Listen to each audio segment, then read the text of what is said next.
کے بچے آپ سے پوچھے یا نہ پوچھے، آپ انہیں یہ ضرور بتایا کیجیے کہ ہم فلسطین سے اس لیے محبت کرتے ہیں کیونکہ فلسطین نبیوں کا مسکن اور سرزمین رہی ہے۔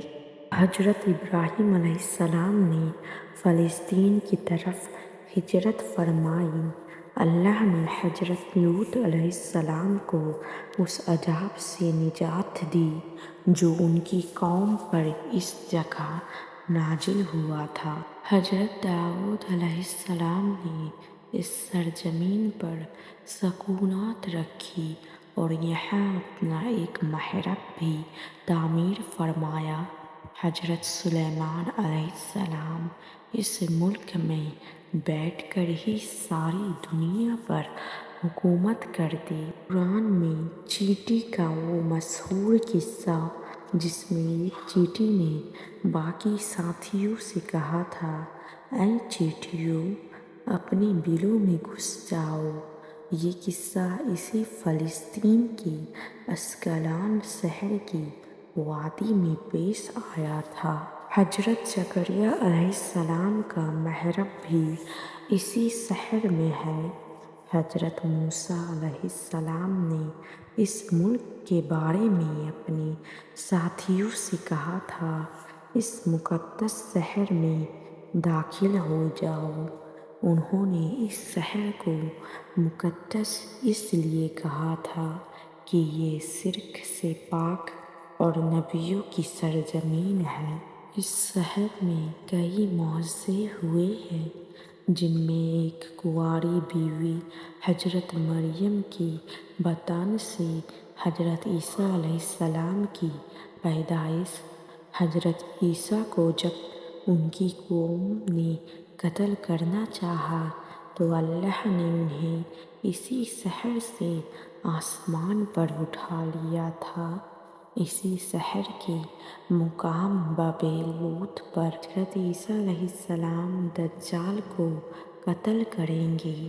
اسی شہر سے ہی یاجوج ماجوج کا قتل اور فساد شروع ہوگا۔ فلسطین کو نماز کے فرض ہونے کے بعد قبلہ اول ہونے کا اعزاز بھی حاصل ہے۔ ہجرت کے بعد حضرت جبرائیل اللہ کے حکم سے نماز کے دوران ہی مصطفیٰ صلی اللہ علیہ وسلم کا مسجد اقصیٰ سے بیت اللہ کی طرف رخ کرا گئے تھے۔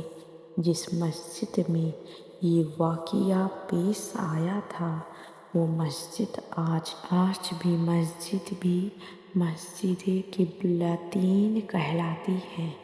حضور اکرم صلی اللہ علیہ وسلم نے معراج کی رات آسمان پر لے جانے سے پہلے مکہ مکرمہ سے بیت المقدس لائے گئے۔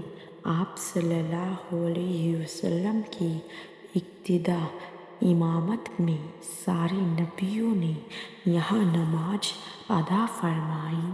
بیت المقدس کا نام قدس قرآن سے پہلے تک ہوا کرتا تھا۔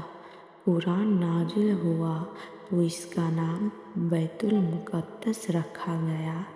اس شہر کے حصول اور رومیوں کے جبر و ستم سے بچانے کے لیے 50,000 سے زیادہ صحابہ کرام نے جامِ شہادت نوش کیا اور پھر شہادت کے بعد آج تک بند نہیں ہوا۔ یہ سلسلہ ابھی تک چل رہا ہے۔ یہ شہر اس طرح شہیدوں کا شہر ہے۔ مسجد اقصیٰ اور شام یعنی سیریا کی اہمیت حرم مکہ مدینہ کی طرح ہے۔ امت محمدی حقیقت میں اس مقدس سرزمین کی وارث ہے۔ مسجد اقصیٰ کی عظمت کا اندازہ اس بات سے بھی لگایا جا سکتا ہے کہ یہاں پر پڑھی جانے والی ہر نماز کا ثواب 500 گنا بڑھا کر دیا جاتا ہے۔ سب سے پہلے حضرت عمر نے اس شہر کو اسلامی ریاست میں شامل کیا اور 400 سال تک مسلمانوں کے پاس رہا۔ خلافت عباسیہ کے خاتمے کے بعد صلیبیوں نے اس شہر کو برباد کیا، مگر ٹھیک 91 سال بعد سلطان صلاح الدین ایوبی نے اسے دوبارہ اسلامک ریاست کا حصہ بنایا اور 900 سالوں تک مسلمانوں کے پاس رہا۔ 1948 میں یہودیوں نے امریکہ اور دوسرے ملکوں کے ساتھ مل کر ایک ناجائز ملک اسرائیل بنایا اور تب سے لے کر اب تک ظلم کی انتہا چالو ہے۔ اللہ سے دعا ہے کہ وہ فلسطینیوں کو آزادی عطا فرمائے، آمین۔